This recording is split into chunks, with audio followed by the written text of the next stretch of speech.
Prions ensemble.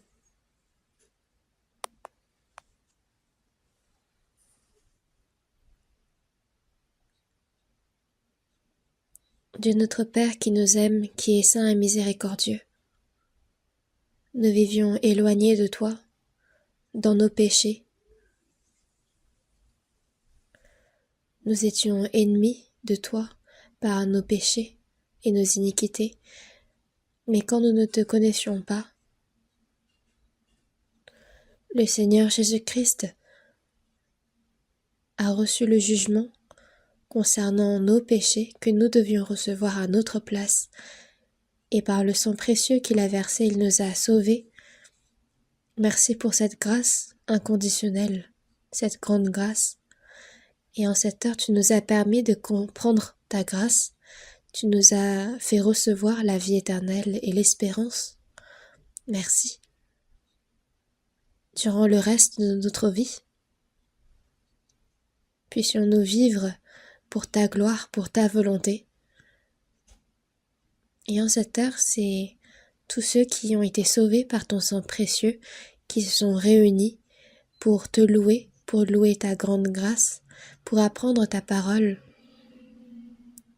Et dans cette assemblée sainte que tu as sauvée, nous nous retrouvons et nous croyons en ce que tu es avec nous. Veille sur chacun d'entre nous et par ta main miséricordieuse, soutiens chacun d'entre nous, afin que chacun, selon leurs besoins, puisse recevoir ta parole et la puissance de ton Saint-Esprit.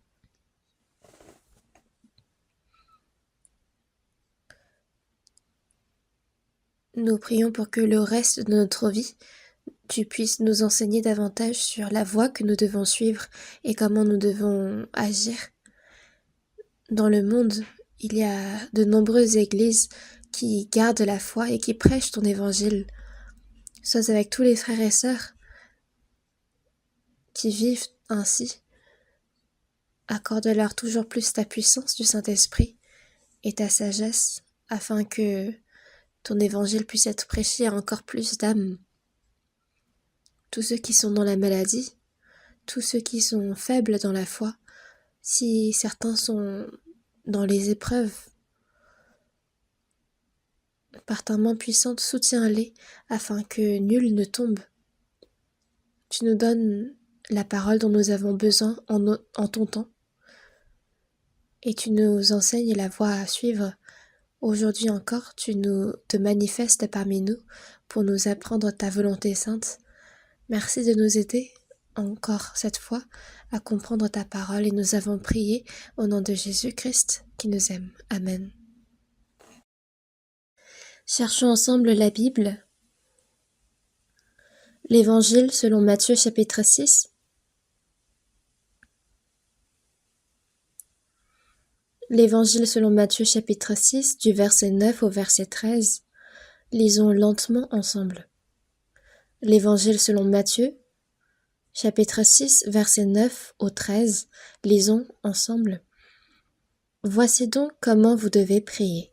Notre Père qui es aux cieux, que ton nom soit sanctifié, que ton règne vienne, que ta volonté soit faite sur la terre comme au ciel. Donne-nous aujourd'hui notre pain quotidien. Pardonne-nous nos offenses, comme nous aussi nous pardonnons à ceux qui nous ont offensés. Ne nous induis pas en tentation, mais délivre-nous du malin, car c'est à toi qu'appartiennent, dans tous les siècles, le règne, la puissance et la gloire. Amen.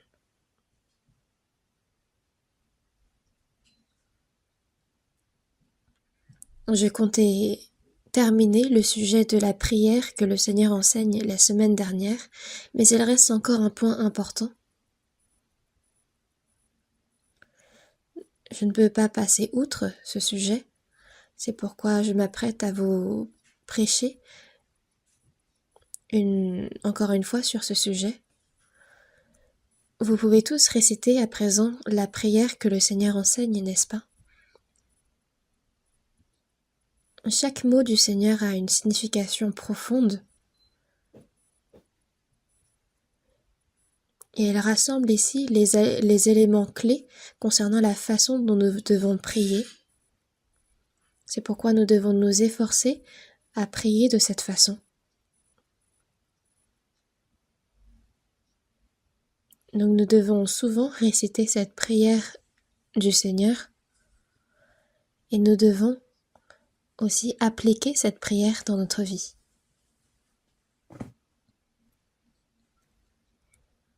La parole d'aujourd'hui se concentre sur le verset 13. Ne nous induis pas en tentation, mais délivre-nous du malin. Et je souhaite qu'aujourd'hui nous penchions sur cette parole. C'est une parole qui au premier abord apparaît simple, mais il y a beaucoup de sens qui sont compris dans cette parole.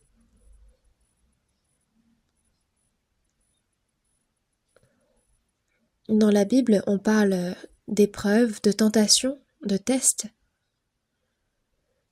La première signification que nous avons, c'est... En fait, en coréen, tentation, il n'y a qu'un seul mot. Mais dans la version anglaise, il y a plusieurs mots. Donc la première parole que je souhaite vous prêcher aujourd'hui, c'est la tentation du diable.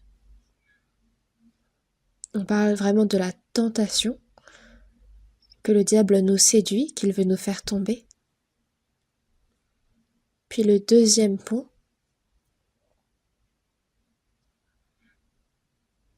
c'est vis-à-vis des personnes qui sont sauvées, que Dieu donne des épreuves pour tester leur foi, pour les éprouver. Puis la troisième notion, c'est quand Dieu souhaite vérifier la foi d'un homme, il donne des tests, des examens. Donc on a trois notions différentes ici, sur lesquelles nous allons nous pencher aujourd'hui. Ne nous induis pas en tentation, mais délivre-nous du malin.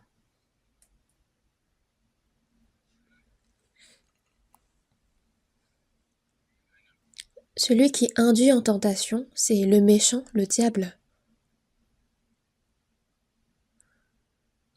Les personnes qui ne sont pas sauvées, le diable les tente avec des choses vaines de ce monde. Il les séduit afin qu'ils ne reçoivent pas le salut. Mais pour les personnes sauvées, le diable ne les abandonne pas non plus, mais son but sera de les empêcher de mener leur vie de foi, de les rendre inutiles aux yeux de Dieu. Donc il les tente de différentes manières.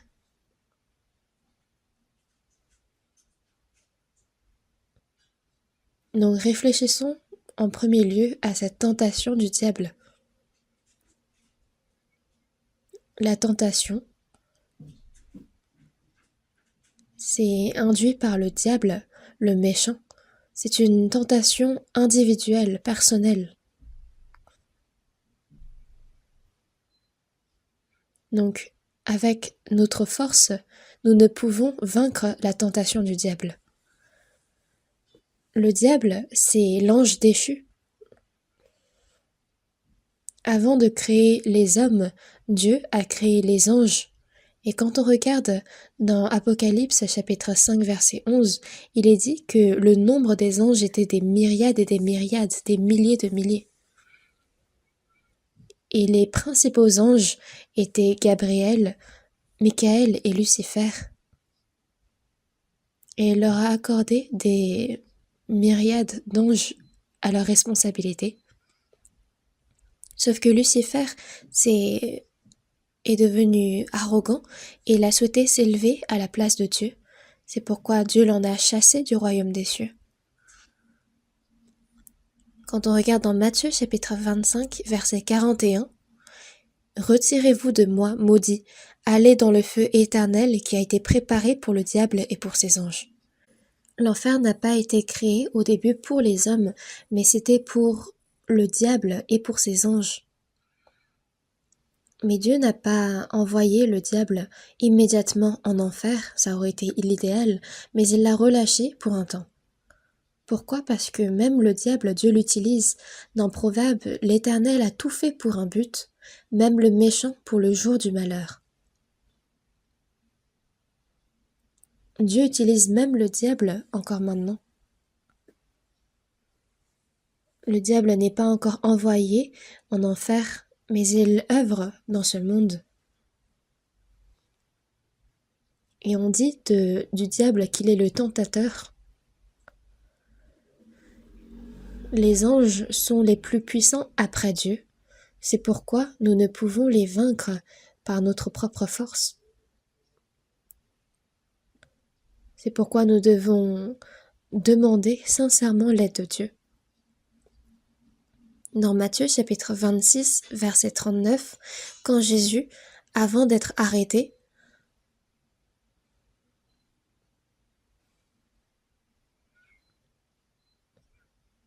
il avait prié tellement sincèrement que le sang se mêlait à sa sueur. Il avait prié en disant non pas ce que je veux, mais ce que tu veux. Il avait cette même chair faible comme nous. Et sa chair ne voulait pas la souffrance de la croix, mais la raison pour laquelle il est venu dans ce monde, c'était pour être fait homme comme nous, pour porter nos péchés, les péchés du pécheur, et recevoir le jugement que nous devions recevoir. C'est pour cette raison-là qu'il est venu dans ce monde, donc c'était une œuvre inévitable qu'il devait faire. Non pas ce que je veux, mais ce que tu veux, car ce que je veux, c'est que cette coupe s'éloigne de moi. Toutefois, non pas ce que je veux, mais ce que tu veux. Car la volonté du Père, c'était que le Fils, qui n'avait pas de péché, meure pour nous qui avons du péché.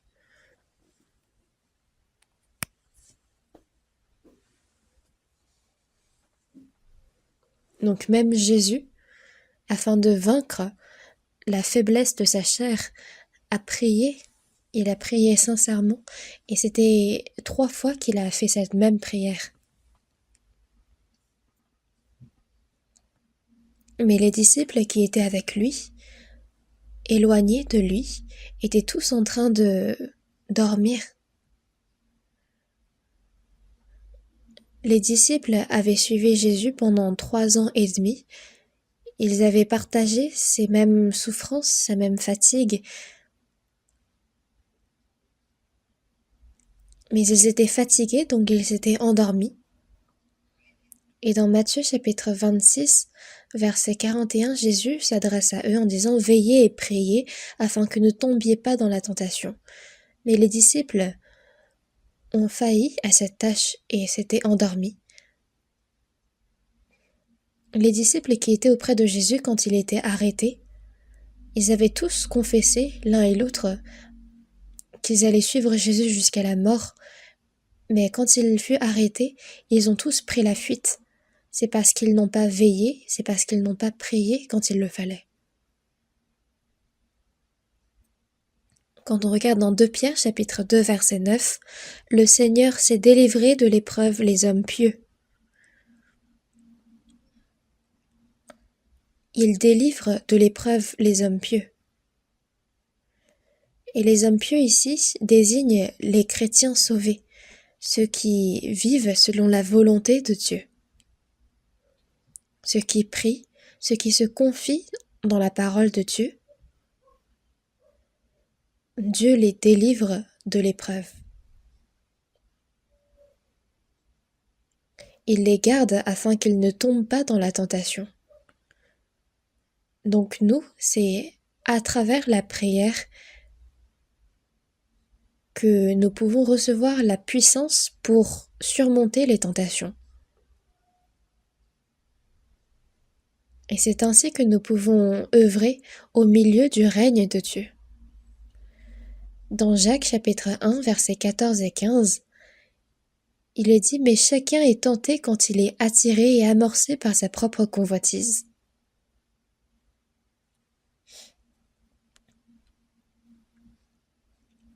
L'homme a cette chair, a cet ancien homme, ce vieil homme qui est corrompu. Il a encore ce vieil homme qui n'est pas totalement changé, et c'est cet homme-là que le diable utilise pour tenter. Puis Judas, qui était l'un des disciples qui avait suivi le Seigneur, avait cette convoitise concernant l'argent. Et c'est avec cette convoitise qu'il a vendu Jésus.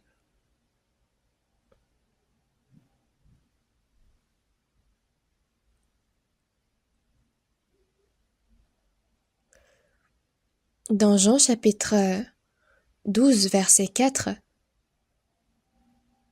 dans Jean chapitre 13, verset 29, il est dit que Judas avait la bourse.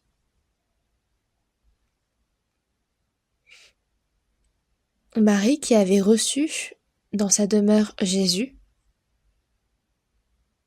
s'était approchée de lui pour y verser du parfum. C'était un parfum très cher qui coûtait 300 deniers. C'était la somme qu'accumulerait un homme qui aurait travaillé pendant 1 an. Donc c'était tout l'héritage qu'elle possédait. Et ce parfum cher qu'elle avait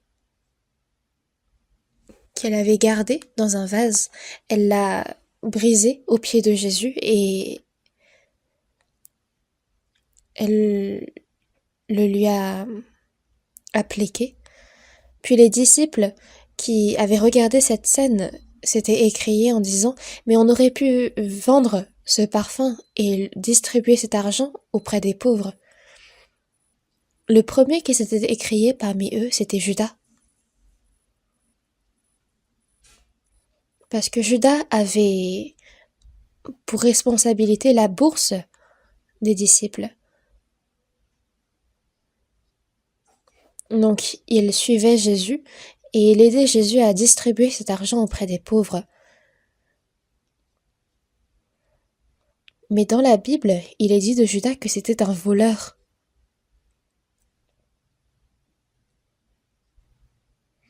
On ne sait pas comment est-ce que Judas utilisait cet argent, mais certainement qu'il y en avait une part qui rentrait dans sa propre poche. Ce que je ne comprends pas ici, c'est pourquoi est-ce qu'on a confié la bourse à quelqu'un qui aimait l'argent. Je pense que c'était pour nous donner un enseignement. Et on voit que le diable a tenté Judas. Judas, qui avait cette convoitise de l'argent, a finalement vendu Jésus pour 30 pièces d'argent. Si Jésus était devenu le roi,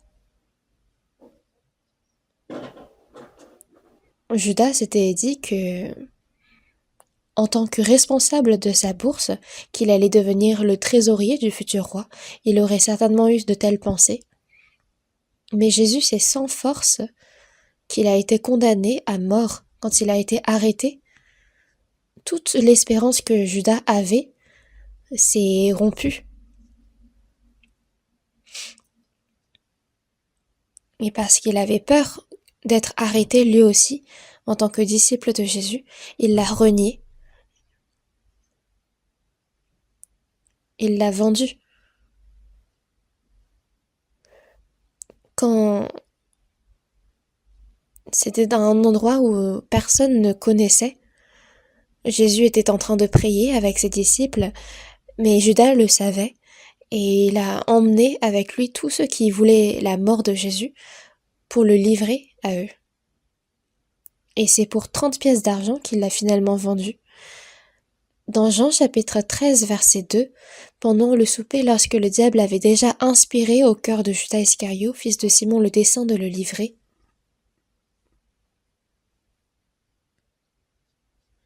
le diable a inspiré dans le cœur de Judas, qui était déjà vulnérable, qui avait déjà ce point faible qui était la convoitise de l'argent.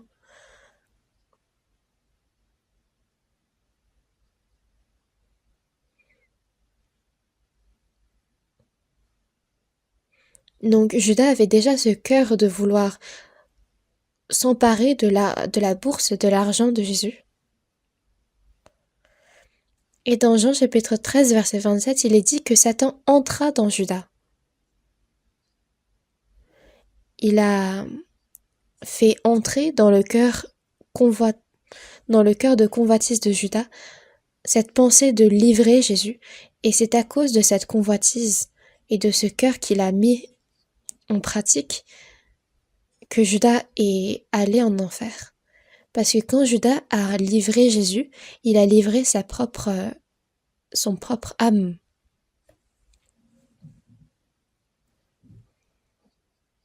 Mais Jésus, c'est selon la parole qu'il a été livré, c'est selon la parole qu'il est mort puis qu'il a ressuscité.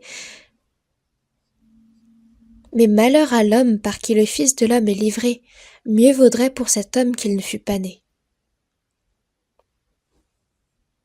Judas, c'est par sa convoitise qu'il a livré son maître, Jésus, et qu'il est descendu en enfer. Nous qui sommes sauvés, nous ne sommes pas corrompus à ce niveau-là, mais nous avons encore ce vieil homme en nous qui n'est pas mort totalement. Et le diable l'exploite. C'est ainsi qu'il nous tente,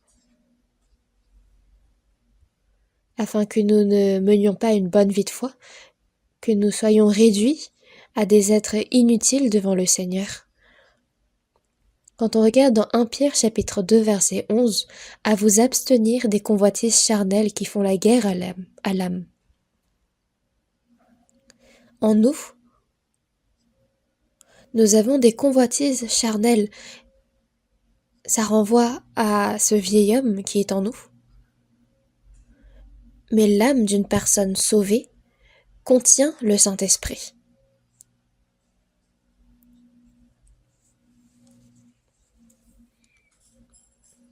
Donc les convoitises charnelles font la guerre à l'âme.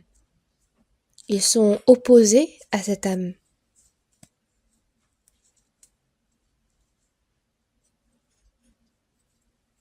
Donc il nous faut nous abstenir des convoitises charnelles qui font la guerre à l'âme. Nous abstenir, ça signifie de combattre contre les convoitises charnelles et de vaincre contre elles. Donc il nous faut nous battre contre les convoitises charnelles et vaincre. Donc ce premier combat, c'est contre notre propre chair. Et c'est extrêmement important.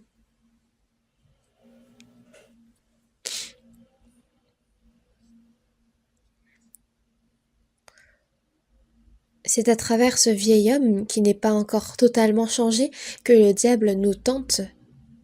Ce n'est pas parce que nous avons reçu le salut que le diable nous laisse maintenant tranquilles. C'est pour ça que cette prière qui dit « Ne nous induis pas en tentation », c'est extrêmement important. Notre Père qui es aux cieux, c'est une prière que seules les personnes sauvées peuvent faire.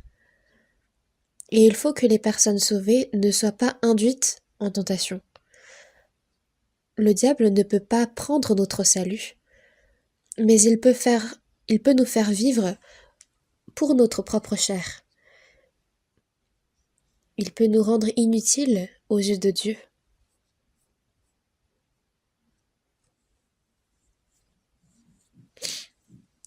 Donc nous avons ce combat avec nous-mêmes. Et dans Genèse chapitre 3, on voit que Adam et Ève ont désobéi à la parole de Dieu, qu'ils ont été chassés du jardin d'Éden. On peut voir cette scène dans Genèse chapitre 3.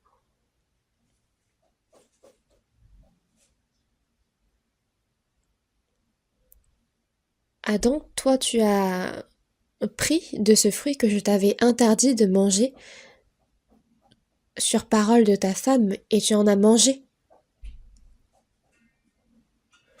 Puis à Ève, il s'adresse en disant « Toi tu avais que à écouter la parole de ton mari, mais tu as écouté la parole du serpent et tu as mangé de ce fruit. »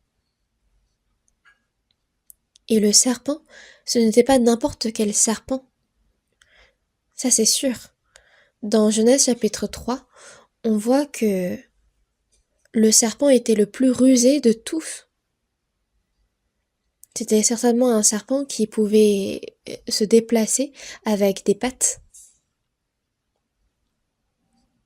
Mais c'est à travers l'animal le plus rusé, le serpent, que le diable a tenté Adam et Ève. Donc ils sont tous les deux tombés dans la tentation du diable.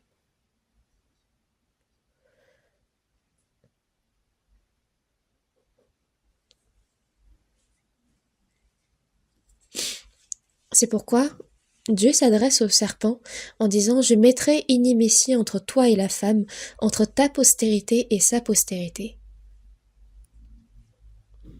Toi, tu vas être maudit et tu marcheras sur ton ventre. Donc le serpent, au temps du jardin d'Éden, se déplaçait sûrement avec des pattes, mais il a été maudit après ce qui s'est passé et il marchera sur son ventre. Et tu mangeras de la poussière tous les jours de ta vie. Est-ce que vous comprenez cette parole? Est-ce que le serpent mange de la poussière en ce moment ou est-ce qu'il mange des grenouilles par exemple?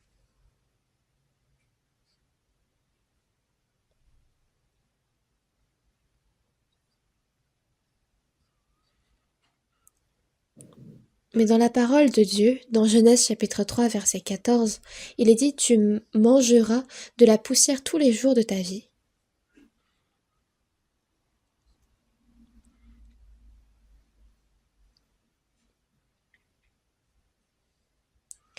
Puis dans Genèse chapitre 3 verset 19, 17 et 19, Dieu s'adresse à l'homme et il dit: Puisque tu as mangé de l'arbre au sujet duquel je t'avais donné cet ordre, tu n'en mangeras point, le sol sera maudit à cause de toi. Il te produira des épines et des ronces, c'est à la sueur de ton visage que tu mangeras du pain jusqu'à ce que tu retournes dans la terre. Car tu es poussière et tu retourneras dans la poussière. La poussière fait allusion à la mort. Le serpent, certes, ne mange pas de la poussière en ce moment. Mais ce que ça veut dire, c'est à la fois que le serpent va ramper sur son ventre. Donc même le serpent peut entrer en tentation à cause du diable. Mais ça montre ici l'œuvre du diable. Car tu es poussière et tu retourneras dans la poussière. On parle de la chair.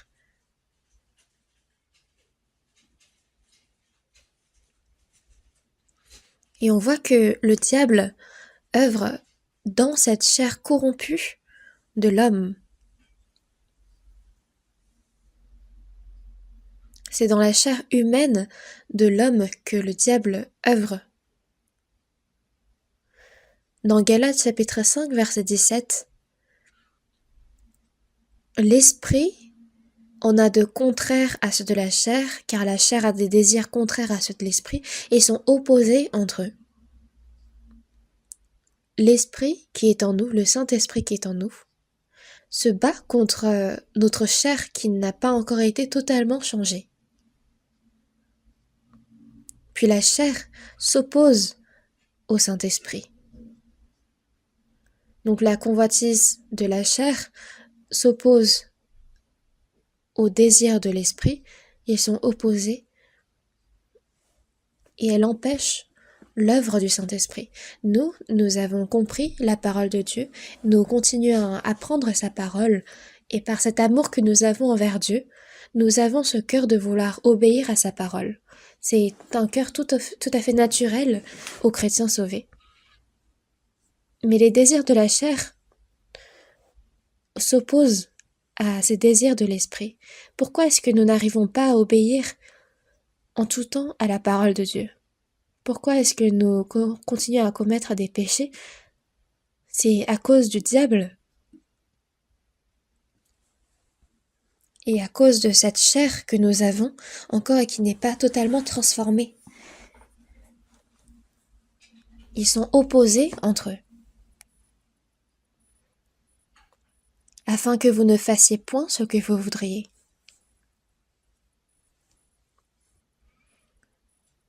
Notre vieil homme, qui n'est pas entièrement transformé,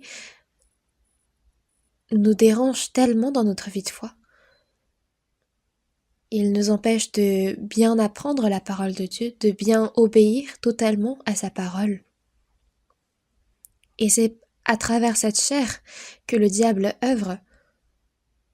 Donc même les chrétiens sauvés, parfois, n'arrivent pas à vivre entièrement selon la volonté de Dieu et parfois vivent au milieu de leurs désirs. C'est pourquoi il est dit « Veillez à vous abstenir des convoitises charnelles qui font la guerre à l'âme ».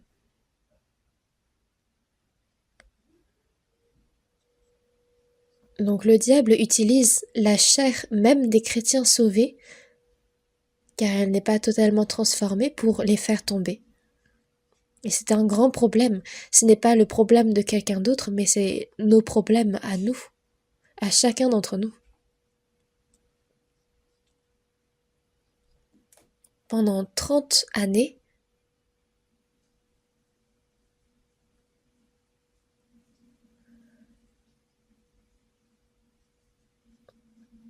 Jésus a vécu en tant que fils de Joseph, et il a vécu comme tout être humain.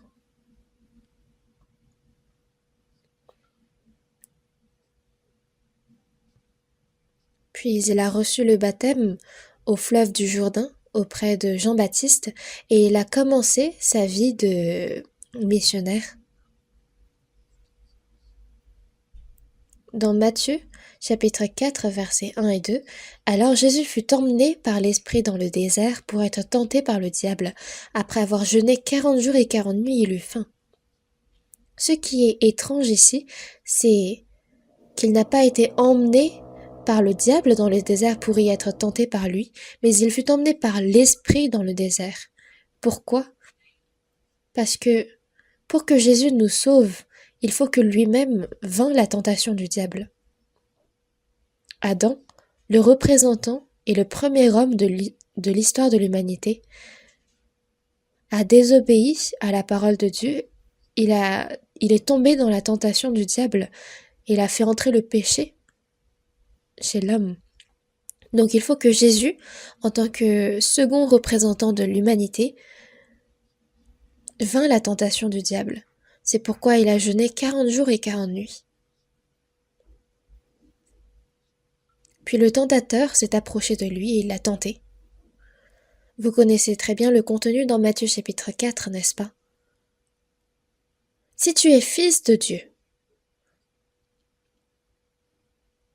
Jésus a reçu toutes les preuves qu'il était fils de Dieu et lui-même savait avec certitude qu'il était fils de Dieu. Mais ce que le diable lui dit ici, c'est « Si tu es fils de Dieu, ordonne que ces pierres deviennent des pains. »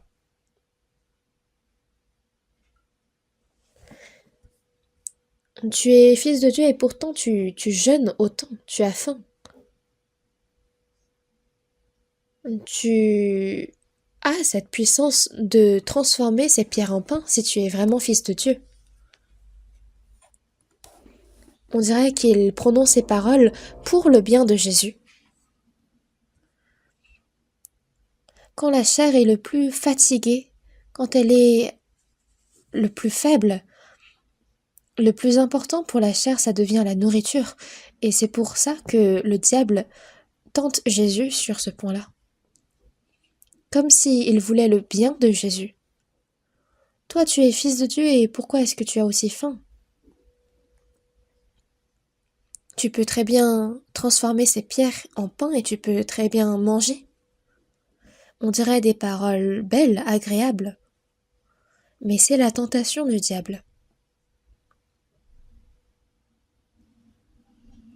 Et si Jésus avait réagi en disant « C'est vrai, je suis fils de Dieu, je peux ordonner ces pierres de devenir des pains et je peux manger. » Mais s'il avait fait ces choses, alors il serait tombé pile dans la tentation du diable. Mais dans Matthieu chapitre 4, verset 4, Jésus a dit « L'homme ne vivra pas de pain seulement, mais de toute parole qui sort de la bouche de Dieu. » C'est par la parole que Jésus a tranché net à la tentation du diable. L'homme ne vivra pas de pain seulement, mais de toute parole qui sort de la bouche de Dieu. Il faut bien comprendre cette parole également. Il faut se nourrir charnellement, mais il faut aussi avoir la parole de Dieu. Et Jésus a préféré la parole de Dieu qu'à la parole du diable. Pendant 40 jours, il avait jeûné, mais plus que la nourriture charnelle, il a cherché plus ardemment la nourriture spirituelle, la parole de Dieu. L'homme ne vivra pas de pain seulement, mais de toute parole qui sort de la bouche de Dieu. Ça signifie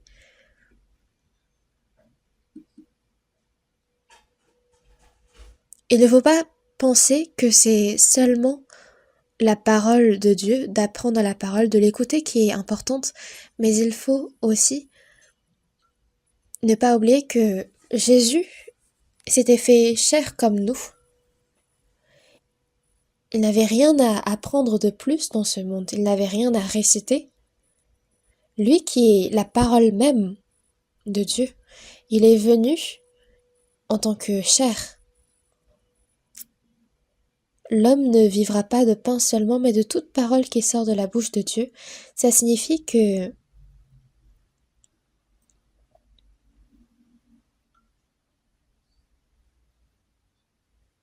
ça ne signifie pas que l'homme ne doit pas seulement manger, mais qu'il doit aussi écouter, lire la parole. Mais c'est qu'il doit aussi obéir à la parole. Dans l'Évangile selon Jean chapitre 4, Jésus se dirige depuis la terre de Juda jusqu'à la terre de Galilée et il doit traverser le désert de Samarie.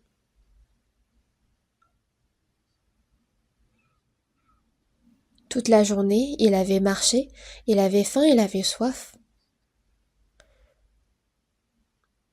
À un moment donné, les disciples étaient entrés dans le village pour acheter de quoi manger, puis ils s'étaient approchés de Jésus en disant « Mange, rapide !»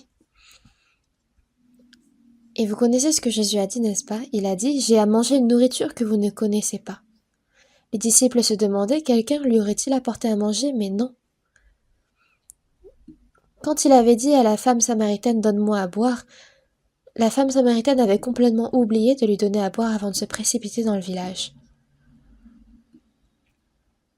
Mais Jésus a dit « Ma nourriture est de faire la volonté de celui qui m'a envoyé et d'accomplir son œuvre. » Sa nourriture, c'était de faire la volonté de celui qui l'a envoyé et d'accomplir son œuvre. Pendant 40 jours, il avait jeûné.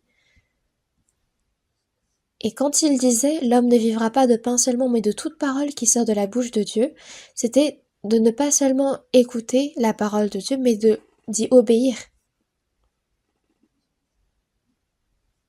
Plus que tous les besoins de sa chair, c'était plus important pour lui d'accomplir la volonté du Père. C'est de faire la volonté du Père et d'accomplir son œuvre. Qu'est-ce que de faire? C'est de venir, il est venu pour sauver les pécheurs. Il y a la femme samaritaine qui a plein de péchés et plein d'habitants de son village qui s'approchent de Jésus. Et c'est de sauver leurs âmes. C'est ça la nourriture de Jésus. Il avait faim, il avait soif. Mais pour lui, c'était plus important de sauver les âmes.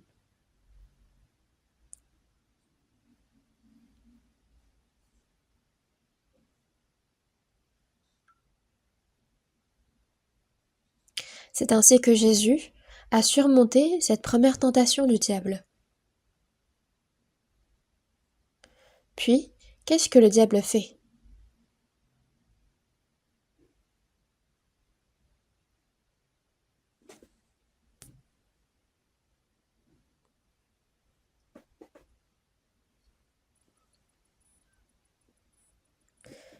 Le diable le transporta dans la ville sainte, le plaça sur le haut du temple. et lui dit: Si tu es fils de Dieu, jette-toi en bas, car il est écrit: Il donnera des ordres à ses anges à ton sujet, et ils te porteront sur les mains de peur que ton pied ne heurte contre une pierre. Jette-toi en bas.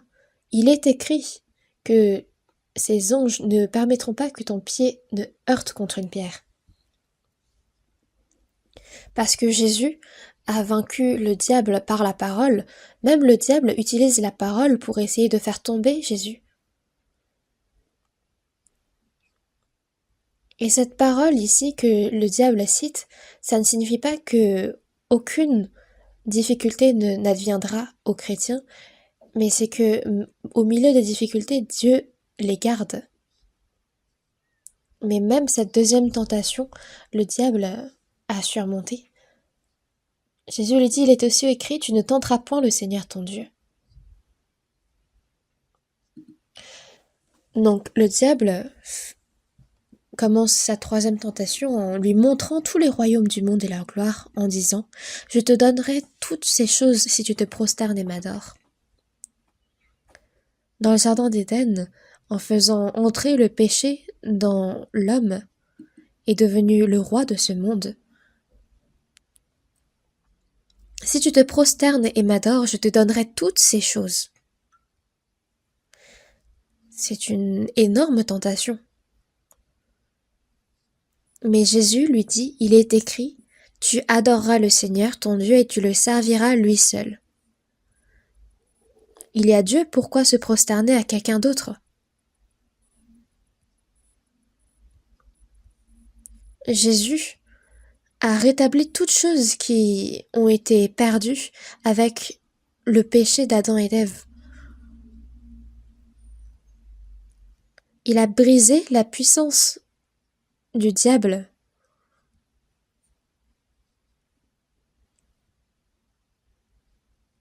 Et il a fait retomber toute la gloire de ce monde au Seigneur. Tu adoreras le Seigneur ton Dieu et tu le serviras lui seul. Jésus a totalement vaincu les tentations du diable.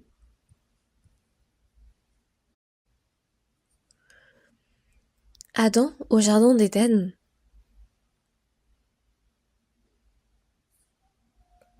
c'était quand il n'avait aucune difficulté. Il y avait énormément de fruits,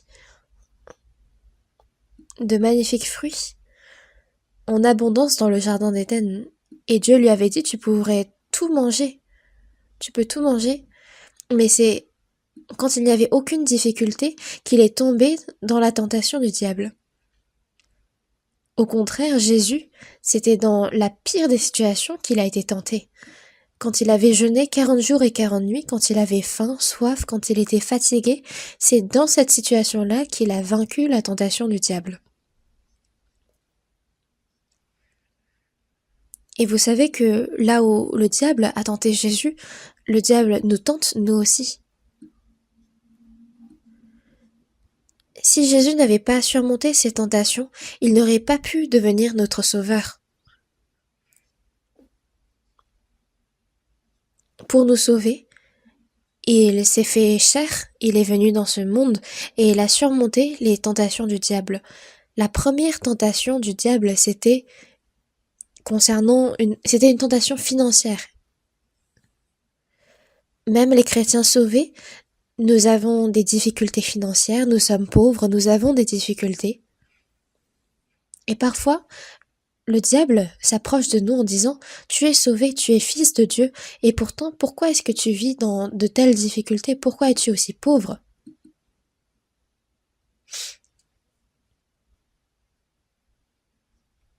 Tu peux très bien ne pas t'épargner de moyens, de faim, et tu peux très bien vivre dans l'abondance. Les gens de ce monde vivent selon leurs propres efforts, selon leurs propres moyens. Mais les chrétiens sauvés, Dieu a sauvé leurs âmes, mais il aide aussi leur chair. Ça ne signifie pas que les chrétiens n'ont pas besoin de travailler pour gagner l'argent, mais la manière dont ils vivent est différente. Ne dites pas que mangerons-nous, que boirons-nous, que de quoi serons-nous vêtus, car toutes ces choses ce sont les païens qui les recherchent. Votre Père céleste sait que vous en avez besoin. Dans Matthieu chapitre 10, verset 30, et même les cheveux de votre tête sont tous comptés. Dieu connaît même et il compte tous les cheveux de notre tête, mais qu'est-ce qu'il ne peut pas faire pour nous? Il connaît notre situation mieux que nous. Il sait de quoi nous avons besoin. Et cela signifie qu'il est responsable de notre vie. Ce n'est pas parce qu'il est incapable de nous les donner qu'il ne nous donne pas.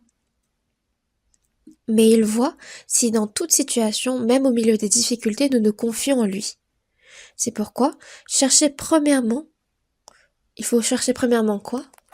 Le royaume et la justice de Dieu, et toutes ces choses vous seront données par-dessus.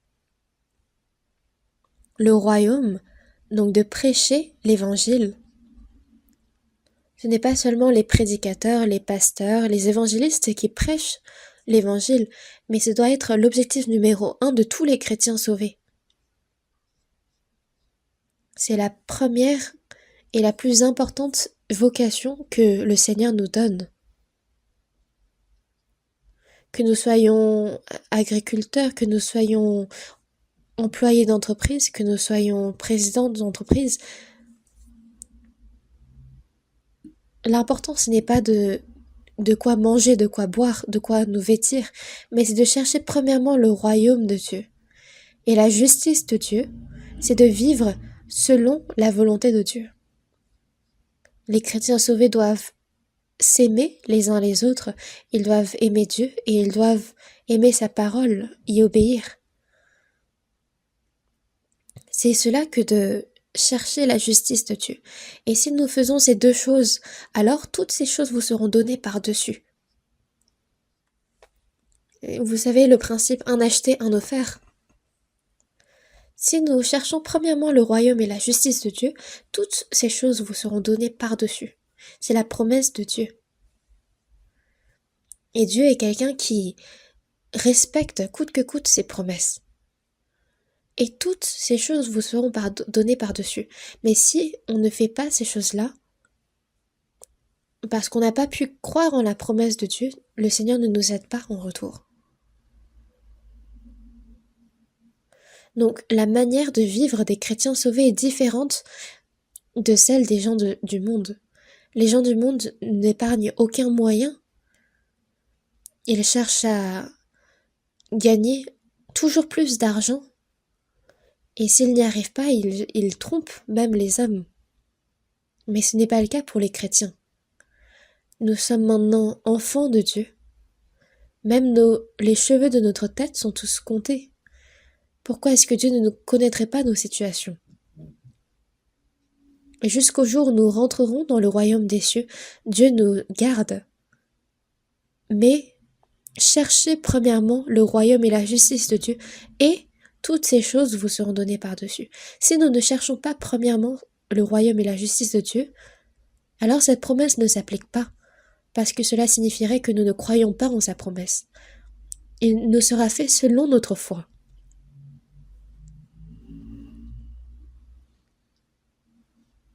Donc, aux personnes sauvées, il y a premièrement cette tentation financière qui survient.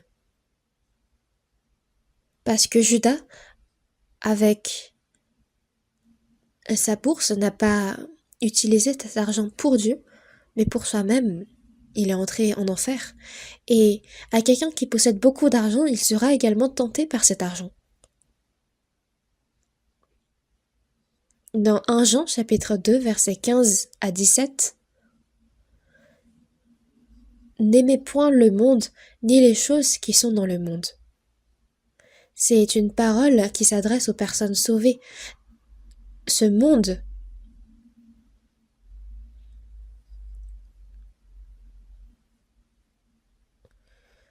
il y a beaucoup de choses magnifiques dans ce monde, mais c'est à travers ces choses-là que le diable nous fait tomber. C'est pourquoi n'aimez point le monde, ni les choses qui sont dans le monde, car quand on aime quelque chose, notre cœur y est. Car tout ce qui est dans le monde, la convoitise de la chair, la convoitise des yeux et l'orgueil de la vie, ne vient point du Père, mais vient du monde. la convoitise de la chair, ce qui est bon à manger, la convoitise des yeux, ce qui est agréable à la vue, l'orgueil de la vie. On parle de l'honneur. Donc ces trois choses qui ont été également le sujet de la tentation du diable dans le jardin d'Éden, quand il a essayé de tenter Ève en premier lieu. Le serpent dit à la femme, mange, vous ne mourrez point. Mais Dieu sait que le jour où vous en mangerez, vos yeux s'ouvriront et que vous serez comme des dieux, connaissant le bien et le mal. C'est parce que Dieu est jaloux. Il vous empêche de manger de ce fruit. Car si tu en manges, tes yeux s'ouvriront, tu deviendras comme Dieu.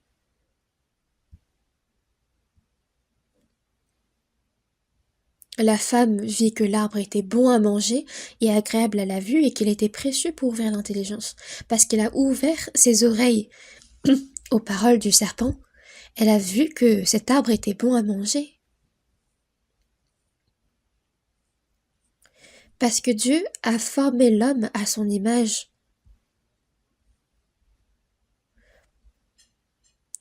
Nous ne trouvons pas la satisfaction dans le gain d'argent, dans les choses vaines du monde. On a beau les avoir, on ne sera jamais satisfait. Pourquoi? Parce que Dieu nous a formés à son image.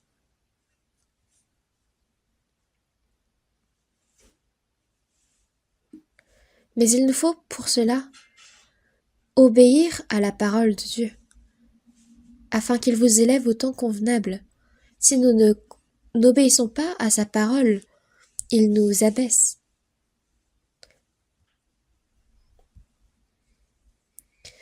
La convoitise des yeux, la convoitise de la chair, l'orgueil de la vie. C'était comme ce fruit que Dieu avait interdit à Adam et à Ève de manger. L'arbre était bon à manger. C'est la convoitise de la chair. Ce qui est agréable à la vue, c'est la convoitise des yeux. Nous sommes attirés par ce que nous voyons. Puis, l'orgueil de la vie. C'est cette arrogance, cet orgueil où nous voulons nous mettre en avant dans ce monde. Et c'est à travers ces trois choses que le diable a tenté l'homme. Dans Marc chapitre 1 verset 13, où Jésus passa 40 jours tenté par Satan, il était avec les bêtes sauvages. Pendant son séjour dans le désert, il était avec les bêtes sauvages. Il était tenté par Satan. Adam, c'était au milieu de la paisibilité, dans le jardin d'Éden, dans la tranquillité, qu'il est tombé dans la tentation du diable. Et au contraire, Jésus, c'était au milieu des plus grandes difficultés qu'il a été tenté par Satan et qu'il a vaincu la tentation. C'est une des nombreuses preuves qui montrent que Jésus est bien le Christ envoyé par Dieu. Au milieu de ses souffrances, il peut même nous délivrer de Satan.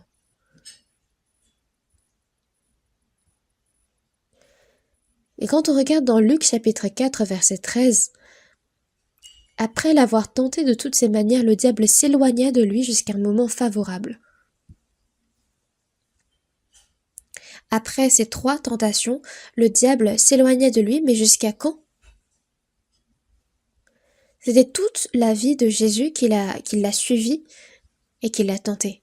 Quand on regarde dans Matthieu chapitre 27 verset 40, Jésus, quand il était crucifié sur la croix, quand il était en train de souffrir, il avait les Juifs en bas de la croix qui lui disaient: « Toi, si tu es vraiment le Christ, descends de la croix, et alors nous croirons en toi. » Même le diable s'est approché jusqu'en bas de la croix pour tenter Jésus.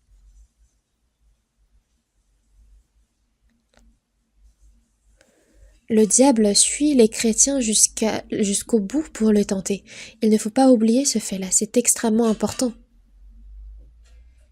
Si nous tombons dans la tentation du diable, même les chrétiens sauvés échouent dans leur vie de foi. Nous devenons des êtres inutiles aux yeux de Dieu.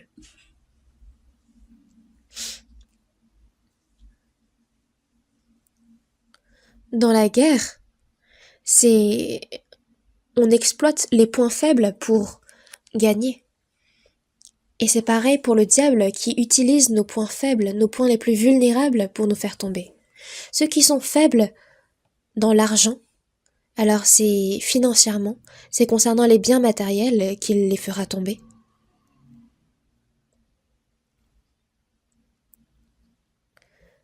Jésus a été vendu par Judas. Judas, son point faible qui était l'argent. Puis dans Actes chapitre 4, on voit Anania et Saphira. À cette époque, les habitants de Jérusalem avaient compris la grâce de Dieu. Ils étaient devenus frères et sœurs, et c'était dans ce cœur qui aimait Dieu et qui voulait servir Dieu.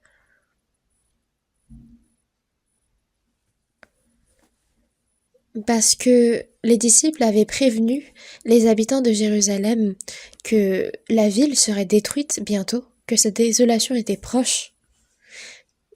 Ils n'avaient donc aucune espérance vis-à-vis de cette ville. Nul ne disait que ses biens lui appartinssent en propre, mais tout était commun entre eux. Il n'y avait parmi eux aucun indigent. Et ils apportaient tous leurs biens aux pieds des apôtres. Mais parmi eux, il y avait Ananias et Saphira. Eux aussi, en suivant tous les autres frères et sœurs, avaient tout vendu. Ils avaient vendu leurs terres, leurs maisons, leurs biens. Mais ils trouvaient ça regrettable de tout donner, de donner toute leur possession. Ils se disaient en eux-mêmes, mais si nous donnons tout, comment allons-nous vivre ? Ils ont tout apporté auprès de Pierre, mais en dissimulant une part de leur possession. Et Pierre leur dit, Pourquoi Satan a-t-il rempli ton cœur au point que tu mentes au Saint-Esprit et que tu aies retenu une partie du prix du champ ? Anania n'était pas non sauvé, mais il était sauvé.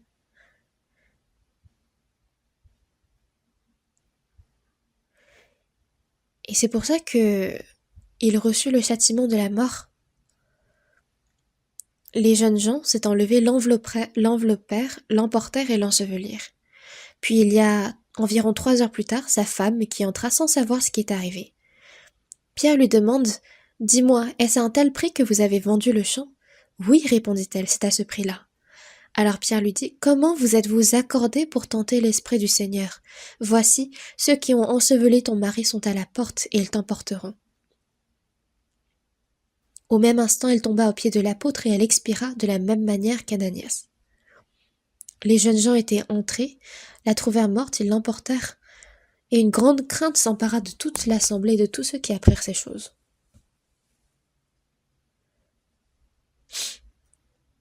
Nous, même quand on donne tous nos biens, on ne meurt pas à notre époque.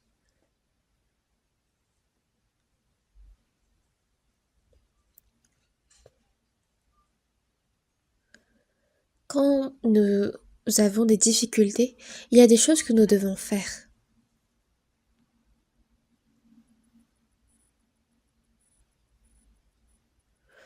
Ici, il ne s'agit pas de tout donner. Si donc nous avons la nourriture et le vêtement, cela nous suffira. Il nous suffit d'avoir juste notre nécessaire. Puis le reste, pour l'Évangile, pour les frères et sœurs qui sont dans la difficulté, c'est des choses que Dieu nous a confiées. Le surplus que nous avons, c'est Dieu qui nous les a confiées pour que nous puissions aider les autres. Il y a certaines choses que nous devons utiliser pour combler nos besoins, puis d'autres que nous devons utiliser pour les besoins des autres. Il nous faut faire bien la distinction.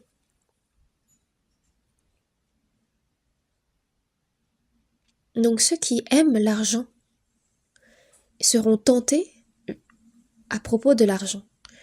Dans 1 Timothée chapitre 6 verset 9, « Mais ceux qui veulent s'enrichir tombent dans la tentation, dans le piège et dans beaucoup de désirs insensés et pernicieux qui plongent les hommes dans la ruine et la perdition.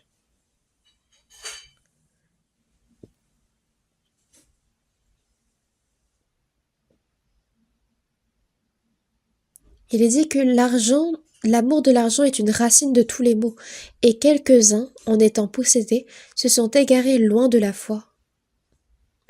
L'amour de l'argent, c'est cette affection que nous avons, cet attachement à l'argent.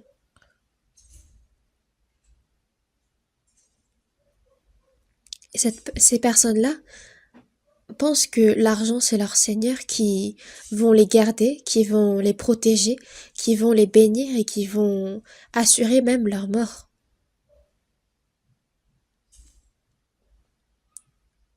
Car l'amour de l'argent est une racine de tous les maux. C'est de là que tous les maux naissent, toute la désobéissance. Et quelques-uns, en étant possédés, se sont égarés loin de la foi et se sont jetés eux-mêmes dans bien des tourments. Les personnes sauvées qui s'égarent loin de la foi, c'est ceux qui quittent, ceux qui s'éloignent de la parole. Il y en a certains qui viennent à l'église, qui écoutent la parole, qui la récitent, mais ce n'est pas ça la vie de foi.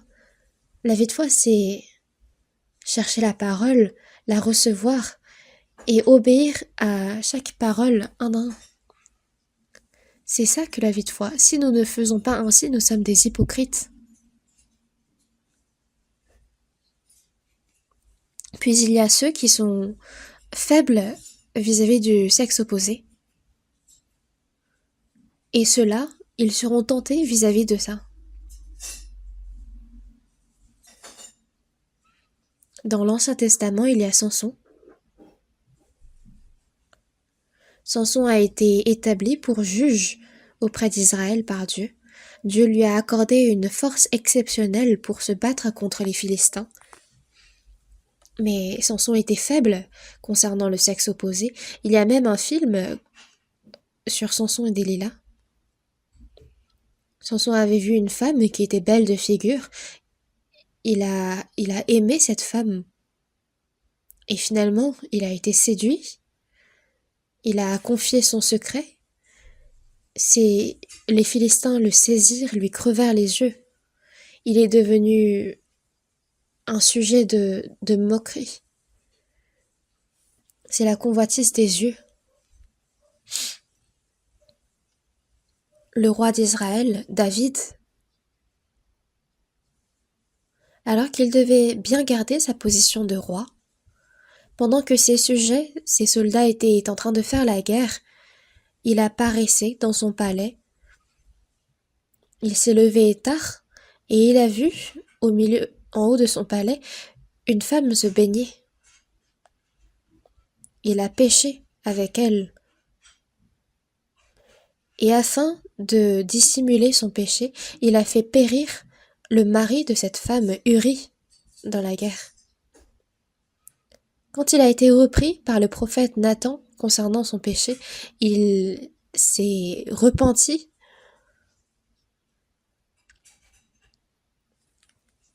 Et certes, concernant son péché, il a été pardonné, mais le châtiment qu'il a reçu à cause de ce péché l'a suivi toute sa vie. Il a été trahi par son fils, il a été pourchassé, il a reçu une souffrance qui ne pouvait être exprimée par des mots.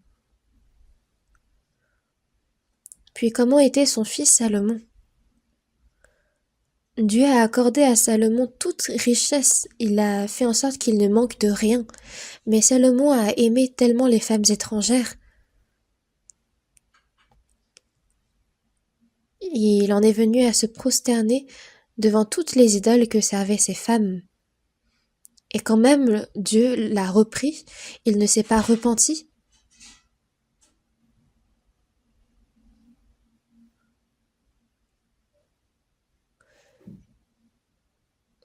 Et son trône est entré dans les mains de Jéroboam.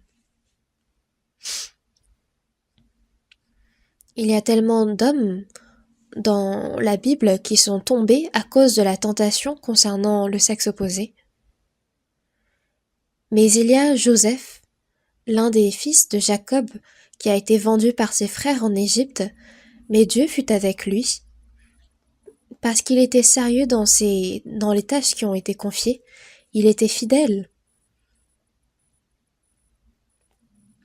Il travaillait dans la maison de Potiphar, qui était un homme très important, dont le statut était important dans l'Égypte. Et quand il n'y avait personne dans la maison de Potiphar, sa femme, continuellement, séduisait Joseph, toujours à lui lancer des clins d'œil.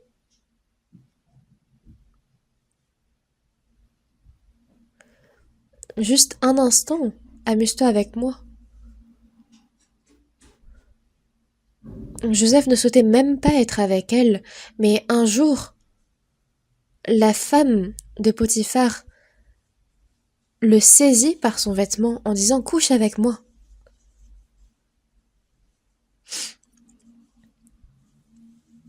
Ça ne devait pas être des vêtements comme nous portons actuellement, mais ça doit être une robe, une tunique qu'il avait, et parce qu'elle le saisit par son vêtement, il lui laissa même son vêtement dans la main et s'enfuit au dehors. Mais la femme de Potiphar, bien que c'était elle la coupable, quand son mari est revenu à la maison, elle accusa Joseph d'avoir essayé de la séduire. Potiphar, en réfléchissant attentivement, se serait dit que Joseph n'était pas un homme à faire de telles choses. Mais il n'avait pas de preuves, donc il a envoyé Joseph en prison. C'était une prison où de grands criminels étaient emprisonnés là-dedans. C'est des années plus tard qu'il a interprété le songe de Pharaon et qu'il est devenu le ministre de l'Égypte. Vous connaissez bien son histoire, mais imaginez si Joseph était tombé dans la tentation de la femme de Potiphar. Alors son nom ne serait même pas écrit dans la Bible de Dieu. Son histoire se serait terminée là. La tentation du sexe opposé est très forte. On n'en parle même pas des personnes non sauvées, mais même les personnes sauvées, certains tombent à cause du sexe opposé, et même des prédicateurs. Je suis désolée de dire ça, mais il y a plusieurs prédicateurs qui sont tombés à cause du sexe opposé et qui ont arrêté leur tâche de prédicateur à cause de ça. Le sexe opposé, les péchés concernant le sexe opposé n'ont pas de fin. Et on est constamment tenté à cause de ça. Puis, troisièmement, ceux qui s'attachent à l'honneur, le diable les tente à propos de cet honneur. Par exemple, quand on décide des positions dans l'église, on dit que l'apôtre Paul disait qu'il faut choisir avec attention parce que il ne faut pas qu'il soit un nouveau converti, qu'il ne faut pas que on désigne des nouveaux convertis pour être évêques, de peur qu'enflé d'orgueil il ne tombe sous le jugement du diable. Les statuts, les positions dans l'église, ce n'est pas des rangs attribués n'importe comment. Certains sont froissés et boudent, ils ne viennent plus à l'église tout simplement parce qu'on ne les a pas désignés pour être des diacres, pour être des évêques. C'est des cœurs tellement orgueilleux. Est-ce que le rang dans l'église, c'est quelque chose de... C'est un rang hiérarchique? Non. C'est des services qui sont attribués à chacun. C'est une responsabilité. C'est des devoirs dans la famille, dans l'église. C'est des frères et sœurs qui servent. Ce n'est pas des rangs. Est-ce qu'il y a une raison pour s'élever ainsi? Mais ceux qui sont froissés, tout simplement parce qu'on ne leur a pas donné un tel service, un tel rang, c'est fou. C'est l'orgueil de la vie, c'est l'arrogance.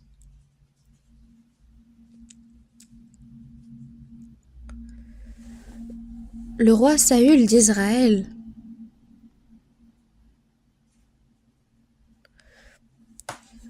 il a été ainsi, de peur qu'enflé d'orgueil, il ne tombe sous le jugement du diable. Il est tombé sous le jugement du diable. Parmi les anges, les principaux anges de Dieu, Michael, Gabriel, Lucifer. Parmi les trois anges, Lucifer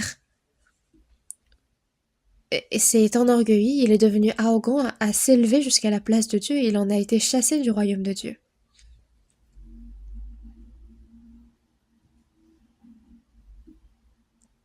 Et parmi ceux qui s'enflent d'orgueil, c'est Lucifer qui souffle ce cœur d'orgueil.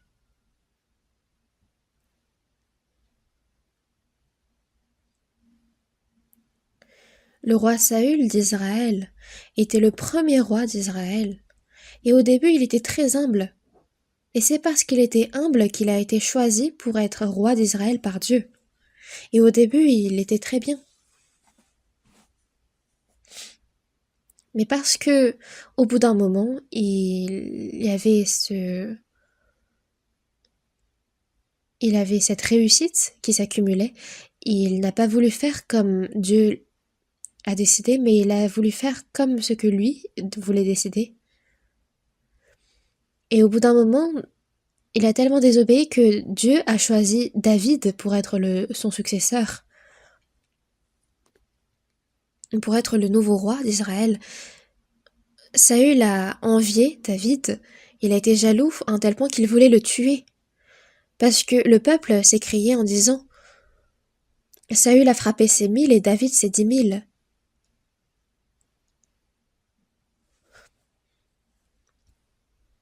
Au final, Saül est mort et c'est David qui a pris sa place. Le diable inspire en nous des cœurs enflés d'orgueil. Dans 1 Corinthiens chapitre 10 verset 13, « Mais avec la tentation il prépara aussi le moyen d'en sortir afin que vous puissiez la supporter. » Dieu ne permettra pas que nous soyons tentés au-delà de nos forces. Si nous prions, si nous nous tenons pieux, alors Dieu prépare en nous le moyen d'en sortir. C'est pourquoi nous devons veiller par la parole, par la prière, pour pouvoir surmonter les tentations du diable. Si nous ne faisons rien, que nous restons passifs, alors nous allons tomber tout naturellement dans les tentations du diable. Dans 1 Pierre chapitre 5 versets 8 et 9, « Votre adversaire le diable rôde comme un lion rugissant, cherchant qui il dévorera.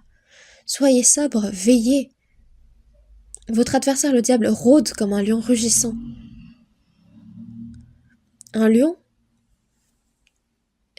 rôde pour chercher qui il dévorera. Et c'est pareil pour le diable. Résistez-lui avec une foi ferme. Nous, quand nous sommes dans la faiblesse, nous sommes en proie au diable, nous sommes sa proie. Au serpent, l'Éternel Dieu lui dit « Tu mangeras de la poussière tous les jours de ta vie. » Et à Adam, Dieu a dit « Tu retourneras à la poussière. » Donc, le diable continue même aujourd'hui d'œuvrer à travers cette poussière, à travers la chair de l'homme. Et dans Jacques chapitre 4 verset 7, « Résistez au diable et il fuira loin de vous. » Il nous faut résister, il nous faut lutter contre le diable. Nous ne devons pas tomber devant lui. Car le diable cherche nos faiblesses et il les exploite pour nous faire tomber. Donc il nous faut connaître nos propres faiblesses pour pouvoir veiller et tenir ferme. Dans Éphésiens chapitre 4 verset 26, « Si vous vous mettez en colère, ne péchez point, que le soleil ne se couche pas sur votre colère. » Si vous vous mettez en colère, Même si nous sommes enfants de Dieu, nous pouvons nous mettre en colère. Par exemple, s'il y a des choses qui nous fâchent, des situations frustrantes, on peut se mettre en colère, certes. Nous n'y pouvons peut-être rien, mais si nous nous mettons en colère, ne péchons point. Il ne faut pas que notre point nous devance, parce que alors ça deviendra péché. Que le soleil ne se couche pas sur votre colère. C'est que cette colère doit se finir vite, nous devons apaiser notre colère rapidement. Il y a quelqu'un qui, quand il se met en colère, reste en colère pendant des jours. Et pendant des jours, il médite pour sa vengeance, pour assouvir sa colère. Mais c'est ce genre de personnes qui entrent et qui deviennent des proies du diable. Parce que le diable rôde. Donc une personne qui est facilement mise en colère, le diable l'exploite. Donc il faut savoir quelles sont nos faiblesses. Ceux qui ont ce désir de se glorifier, le diable l'utilisera pour le faire tomber. Donc on parle de la tentation du diable, de cette séduction pour nous faire tomber, puisqu'il y a un autre type d'épreuve. Il y a des épreuves que Dieu nous donne pour éprouver notre foi. C'est pour nous éprouver, pour nous rendre plus purs. Cherchons ensemble dans Jacques chapitre 1.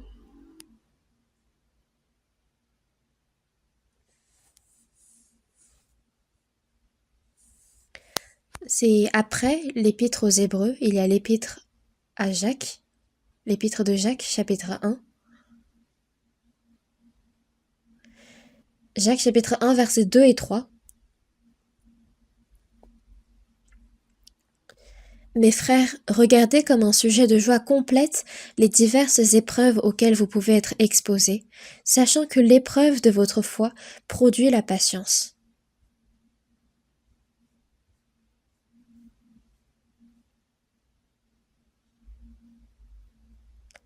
On parle ici des diverses épreuves auxquelles vous pouvez être exposés, mais regardez-les comme un sujet de joie complète. Car ce ne sont pas ici des tentations pour nous faire tomber, mais c'est des épreuves pour éprouver notre foi, des difficultés, des souffrances. Mais si vous êtes exposé à ces épreuves, regardez-les comme un sujet de joie complète. Pourquoi? Parce que l'épreuve de votre foi produit la patience. Quand nous sommes en entraînement, nous devons verser plein de sueur parce que c'est ceux qui souffriront beaucoup lors des épreuves, lors de l'entraînement, qui se battront bien au moment de la guerre. Et c'est la même chose dans cette guerre que nous menons contre le diable. Il nous faut passer à travers des entraînements. L'épreuve, c'est donc un entraînement pour nous entraîner. Mais regardez-les comme un sujet de joie complète, sachant que l'épreuve de votre foi produit la patience. Si nous endurons bien ces épreuves, alors nous produisons une force qui nous permet d'endurer. Sachant que l'épreuve de votre foi produit la patience. Et ensuite au verset 4, mais il faut que la patience accomplisse parfaitement son œuvre, afin que vous soyez parfaits et accomplis sans faillir en rien. Et c'est seulement quand nous sommes patients dans ces épreuves que nous deviendrons parfaits et accomplir sans faillir en rien. Puis dans Psaume chapitre 26 verset 2, sonde-moi, Éternel, éprouve-moi, fais passer au creuset mes reins et mon cœur.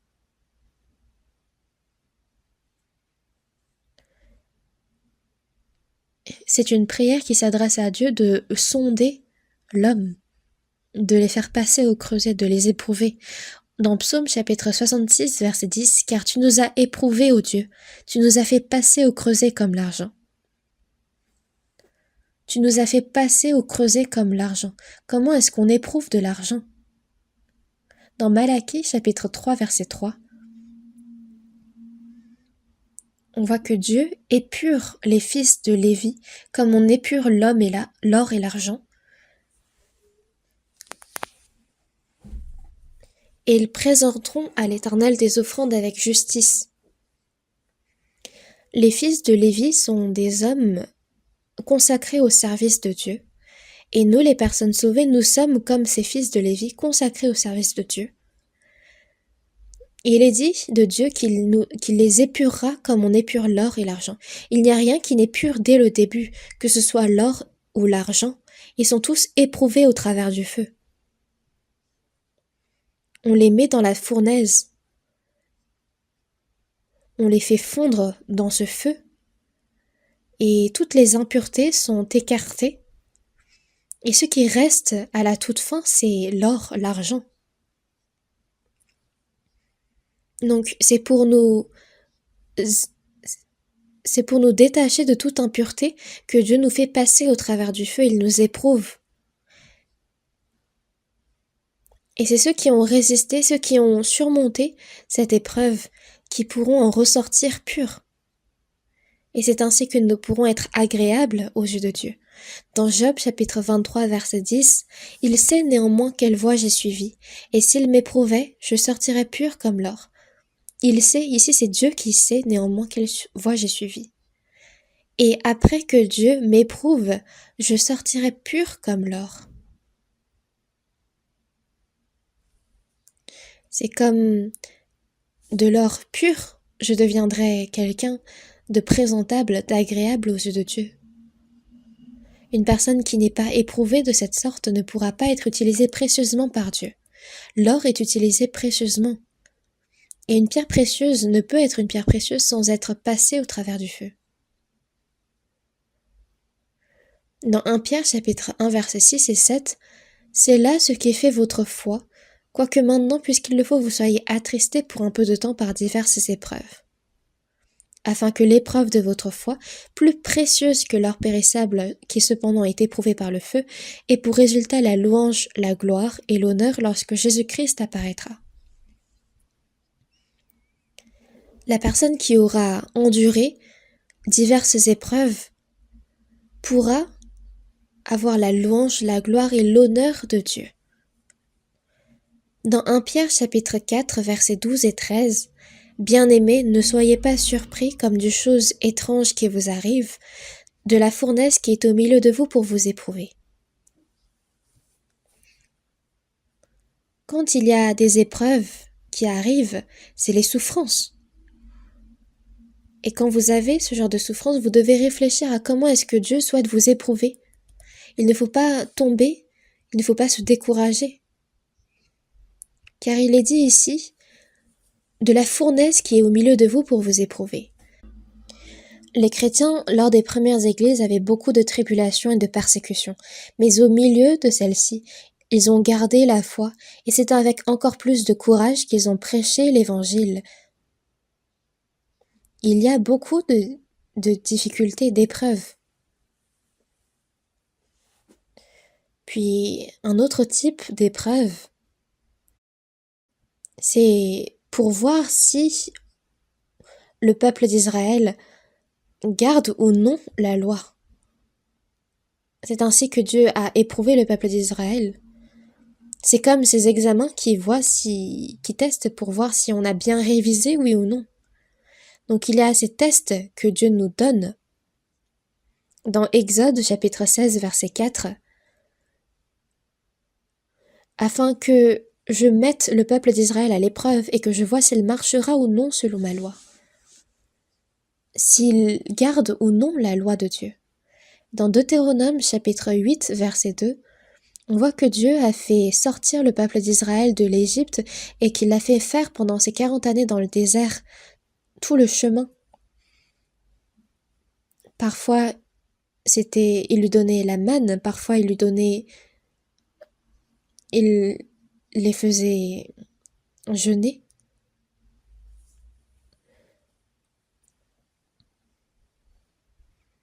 C'est par la puissance de Dieu qu'il a guidé le peuple d'Israël jusqu'à la terre de Canaan, mais il l'a éprouvé pour savoir quelles étaient les dispositions du cœur du peuple d'Israël, et s'ils garderaient ou non ses commandements. Nous, jusqu'au jour où nous rentrerons dans le royaume des cieux, nous vivons comme ces 40 années passées dans le désert par le peuple d'Israël. Dans ce monde, Dieu nous éprouve. Nous ne pouvons plus désormais aller en enfer, mais il nous faut nous débarrasser des impuretés que nous avons encore pour entrer au royaume des cieux. Nous devons y entrer en étant dignes. Donc il nous éprouve pour voir si nous gardons ou non sa parole. Dans Deutéronome chapitre 13 verset 3, « Car c'est l'Éternel votre Dieu qui vous met à l'épreuve pour savoir si vous aimez l'Éternel, votre Dieu de tout votre cœur et de toute votre âme. »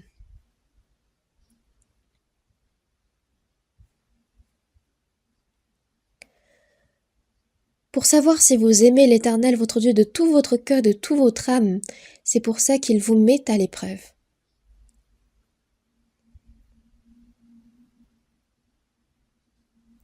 Donc il nous teste.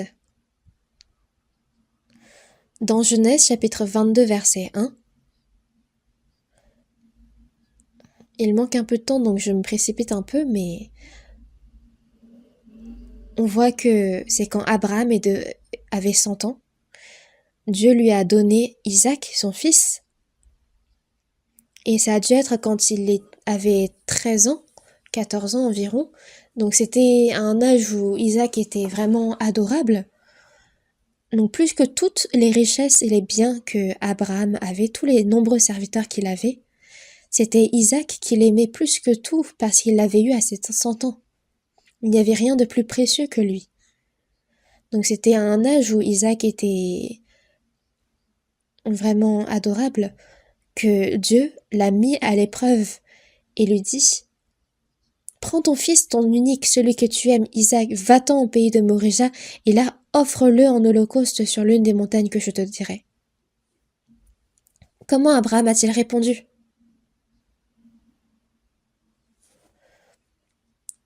Dieu, tu m'as promis que tu multiplierais ma postérité à travers Isaac comme les étoiles du ciel et comme le sable qui est sur le bord de la mer.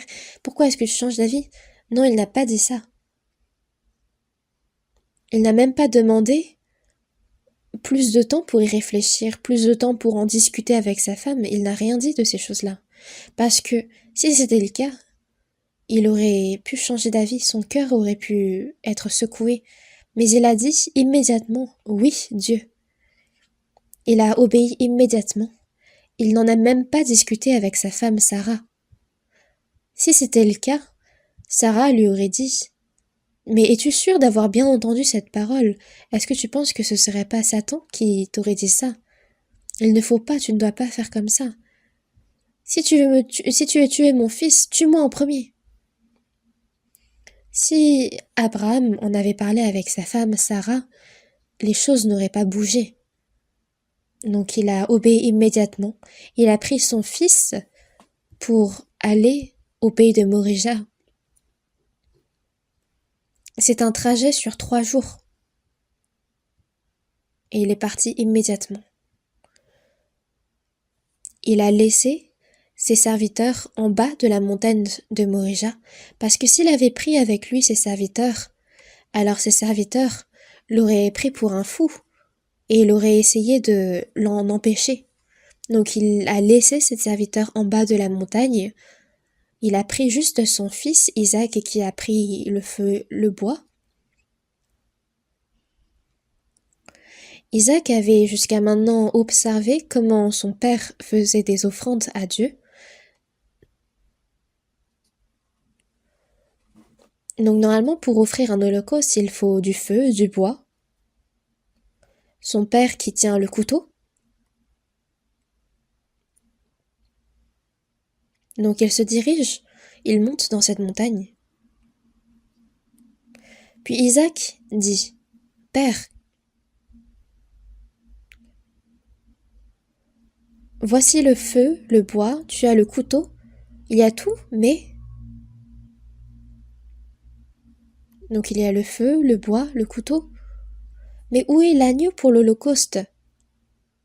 Abraham aurait très bien pu répondre à ce moment-là « Tuez l'agneau ». Mais il ne l'a pas fait.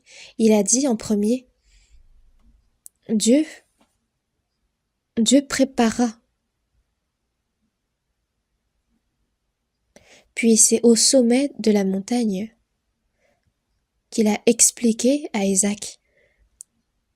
C'est mon agneau le plus précieux que Dieu m'a ordonné d'offrir en holocauste. C'est toi que je dois égorger pour holocauste. Et Isaac a dit, oui, Père, fais comme il t'a dit de faire. Il a lié fermement les poignets de son fils. Il l'a allongé sur l'autel. Puis il a pris le couteau pour égorger son fils. Imaginez cette scène. Est-ce qu'il aurait dit Dieu m'en empêche pas et il a essayé à plusieurs reprises? Non, c'est vraiment il a pris le couteau pour égorger son fils en un seul coup. Mais dans Genèse chapitre 22 verset 11, on voit que Dieu s'écrie en disant Abraham, Abraham, stop. C'est bon. Dans Genèse chapitre 22 verset 12, car je sais maintenant que tu crains Dieu et que tu ne m'as pas refusé ton fils, ton unique. Je sais maintenant que tu m'aimes. Puis Dieu a préparé un bélier à côté qu'il a attrapé lui-même en guise d'holocauste. Donc, en conclusion, Abraham a réussi l'épreuve, le test de Dieu. Il l'a validé. C'est pourquoi Abraham est devenu le père de tous les croyants. La foi, c'est d'obéir sans condition. Et quand Dieu nous éprouve, quand il nous teste, qu'est-ce que nous devons faire? La plus grande épreuve, c'est de donner ce qu'on aime le plus à Dieu. Qu'est-ce que vous allez faire quand Dieu vous posera cette même question? Ce que j'aime le plus, est-ce que je peux le donner à Dieu? Il faut répondre oui. Est-ce que vous allez dire « Laissez-moi le temps de réfléchir » ? Non. Donc nous, c'est inconditionnellement, coûte que nous devons obéir à Dieu. Car je sais maintenant que tu crains Dieu et que tu ne m'as pas refusé ton fils, ton unique. Je sais maintenant. Dans Hébreux chapitre 11, verset 17, c'est par la foi qu'Abraham offrit Isaac quand il fut éprouvé.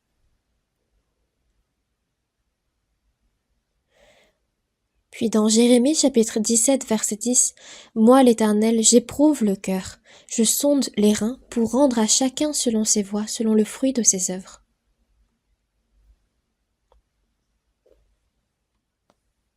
L'Éternel Dieu, quand il nous éprouve, quand nous agissons mal, il nous châtie, mais quand nous agissons bien, il nous bénit et il rend à chacun selon nos voies. Quand nous obéissons, il nous bénit. Quand nous désobéissons, il nous châtie. Dieu ne nous laisse pas sans rien faire. Il y a des moments où il nous teste. Donc il y a la tentation du diable, où il nous séduit, où il veut nous faire tomber. Puis il y a l'épreuve de Dieu qui est là pour nous éprouver, pour éprouver notre foi, pour nous entraîner. Puis la troisième épreuve qui est là pour nous tester et pour nous donner encore plus de bénédictions. Nous devons surmonter ces trois choses. Et alors, à travers la personne qui aura surmonté ces trois choses, Dieu va la bénir encore plus et va l'utiliser encore plus précieusement. Il rendra vraiment à chacun selon nos voies. Prions ensemble. Dieu notre Père qui est miséricordieux, tu nous as sauvés par le sang précieux du Seigneur. Et maintenant, notre cœur, notre corps sont désormais à toi. Permets que le reste de notre vie, nous puissions vivre pour ta gloire et pour ta volonté. Aide-nous à surmonter la tentation du diable et toutes les diverses épreuves que tu nous donnes. Délivre-nous de la puissance du méchant du diable, mais que à travers tes épreuves, tu puisses entraîner notre foi et que tu puisses nous rendre encore plus fermes et précieux à être utilisés par toi.